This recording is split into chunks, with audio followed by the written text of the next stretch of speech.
Et bonjour. Bonjour. Bienvenue pour l'actu ludique. Le JVJ News, le fameux hebdomadaire, à la boutique Jeux Barjo. Benjamin. Et Romain, avec moi. Toujours les mêmes cons. Exactement. Donc cette semaine, bon, tranquille. Franchement... Bon, il y a une nouveauté qu'on a pas reçue, Ouais. Stuparmundi. Stuparmundi, Très bon ouais. jeu, un Gros peu à jeu l'ancienne, expert. mais très cool, très bien. Et On le présentera la semaine prochaine. Voilà, vous le verrez Ouais, de il toute façon. arrivera. Peut-être un peu de Pokémon qui devra arriver, on sait pas, comme d'hab, vous verrez, je sais pas ce qui reste. Ouais, après les produits Pokémon, bon. À Quand tout vous moment, voyez- c'est déjà quand plus vous là. verrez la vidéo, ce n'est plus là. Voilà. Et puis, bah écoutez, on y va. Bah ouais, Let's go. c'est pas. Cette semaine arrive enfin, tant attendu par beaucoup de gens, Arx. Du coup, Arx, c'est quoi? C'est le savant mélange entre une mécanique de jeu de pli et un jeu expert de combat. Donc thématique espace, on est sur un jeu où on va se casser un peu la tronche les uns les autres, prendre du contrôle de territoire, récupérer de l'influence et des majorités. Pour ceux qui reconnaissent, il y a une petite vibes, c'est le duo de Root, si je ne dis pas de bêtises, qui s'est attelé à la tâche pour le jeu et le visuel. Donc voilà. La mécanique, c'est du coup, comme je disais, c'est un petit jeu de pli. À chaque tour, un joueur va commencer par jouer une carte de sa main qui ont des couleurs et des valeurs. Suivant la couleur et la force de ce qu'il joue, il va pouvoir faire l'action de la couleur indiquée et un certain nombre de fois. Maintenant, les autres joueurs vont pouvoir soit suivre la même couleur, et donc potentiellement, soit ils jouent une valeur plus grande, ils vont reprendre le jeton premier joueur, soit ils jouent une valeur plus petite, mais ils peuvent quand même faire les actions, soit ils peuvent couper avec une carte d'une autre couleur, et ça va leur faire l'action qu'ils ont jouée, mais seulement en x1, soit ils peuvent jouer une carte face cachée de leur main pour copier l'action qu'on a fait la même couleur, mais aussi en x1. Donc ça va être un petit jeu comme ça, où il y aura une notion un peu de, vous allez jouer vos cartes au bon moment, réfléchir à quelle couleur avait l'autre, etc. Donc les tours d'action vont se passer comme ça. Maintenant, les actions, c'est quoi? Vous avez un grand plateau central sur lequel il y a plein de quartiers de la galaxie pour lesquels vous allez vous battre. Donc vous allez pouvoir envoyer des troupes, envoyer des personnages, attaquer l'adversaire pour capturer ses vaisseaux, vous allez pouvoir aussi capturer ses personnages. Il y aura les petites cartes avec des effets que vous pourrez récupérer à tout moment, etc. etc. L'idée, c'est que à chaque manche, on va faire 5 manches, on va pas forcément scorer les mêmes choses. C'est les joueurs, vous allez pouvoir passer un tour à dire, moi, j'enclenche le scoring de telle chose, de celui qui a capturé le plus de vaisseaux adverses. Et donc, à la fin de cette manche, il y aura un petit scoring. Attention, c'est pas parce que vous l'avez enclenché que vous allez être celui qui le remporte. Donc c'est vraiment assez intéressant, parce qu'en fait, le scoring, ça va dépendre des actions des joueurs, de ce que vous faites, les effets de cartes sont assez sympas, et cette petite mécanique d'action qui se fait via un jeu de pli, c'est hyper innovant. Il y a vraiment eu des très bons retours sur le jeu, parce qu'il il est localisé comme vous pouvez vous en douter. Et pour le coup, voilà, si vous aimez bien l'interaction, les jeux de pli, mais avec cette vibe un peu expert de on se pousse les uns les autres, écoutez, allez-y, parce que Arc, ça a l'air très très bien. Amateur de jeux narratifs, ou solo d'ailleurs, parce que ça se joue tout seul, comme Palm Island, parce que c'est vraiment un jeu qui va tenir dans la main avec les petites cartes à choix. Le naufragé Fate Flip, du coup c'est un petit jeu narratif où vous allez, à la manière d'un BD dont vous êtes le héros, faire des choix. En fonction des choix, vous allez vous fermer des portes, ouvrir d'autres portes et progresser dans l'histoire comme ça. À noter une petite dizaine de fins différentes, donc il y a vraiment de quoi faire. C'est pas des petites parties, ça c'est tout petit, hein, mais c'est 3/4 d'heure, 1 heure à peu près. 1 heure à 2 heures, pardon. J'ai commencé la mienne, mais j'ai pas fini, donc voilà, bref. Donc ça, c'est long, mais vous pouvez faire des pauses sans aucun problème.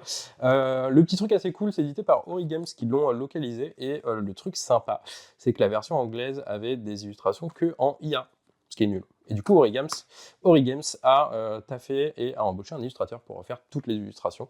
Et du coup, ça, c'est vraiment cool. Comme ça, l'IA, on l'emmerde et on lui dit d'aller bien se faire voir. On préfère des vrais humains, surtout pour illustrer.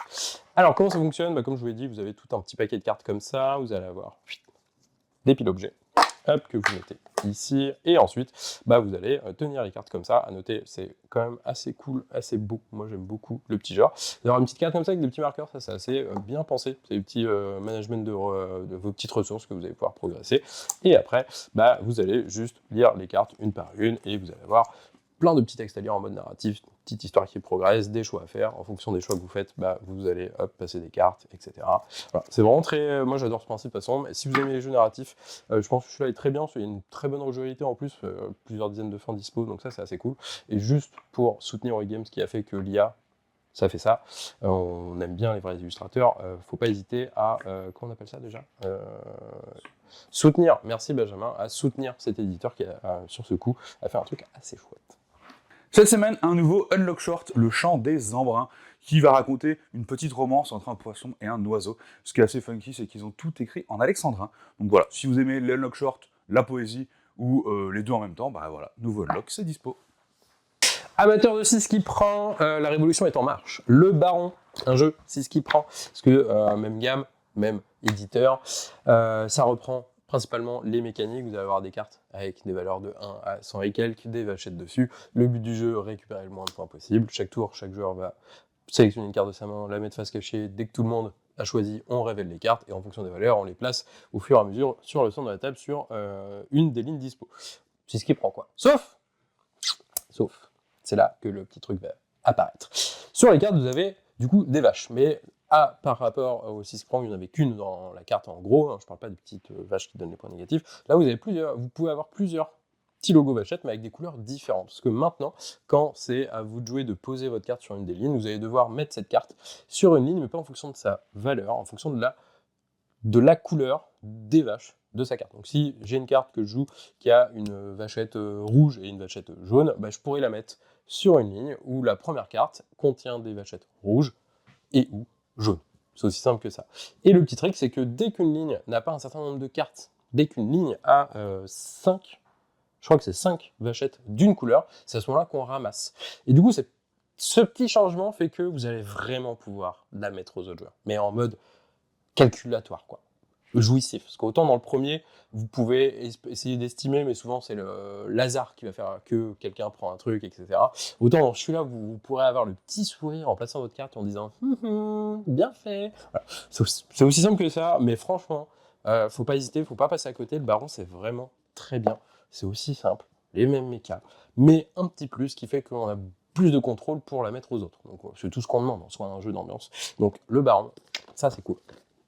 Et du coup, cette semaine sort aussi 2 petites extensions, une pour Sea Salt and Paper et une pour Pixie. Donc vous allez avoir Extra Papers qui va rajouter les petits événements que vous placez au centre et qui vont affecter tout le monde au centre de la table.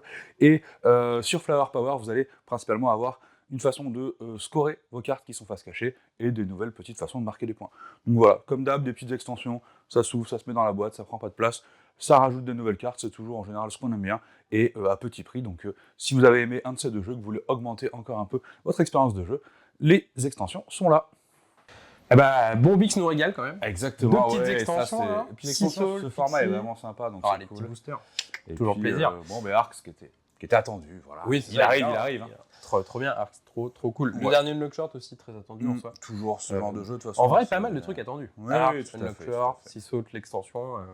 Après, bah, c'est pas à côté du Baron. Si vous avez aimé 6 qui prend, le Baron, c'est pratiquement la même chose, mais en mieux. Donc, faut pas hésiter, c'est trop bien. Voilà. Bon, les soldes, voilà. Bien vu l'artiste. Du coup, depuis mercredi, nous avons des soldes forcément, parce que c'est les soldes jusqu'à je sais plus quelle date en juillet. On a plusieurs dizaines de jeux soldés. Je saurais pas dire. Voilà. Pas mal. Vous pouvez les voir sur notre site, ils sont tous dans la catégorie bon plan, tout simplement, donc vous pouvez regarder ce qu'on a mis en solde. Vous pouvez passer en boutique aussi à regarder, il y en a un peu partout, dans toute la boutique. C'est ça.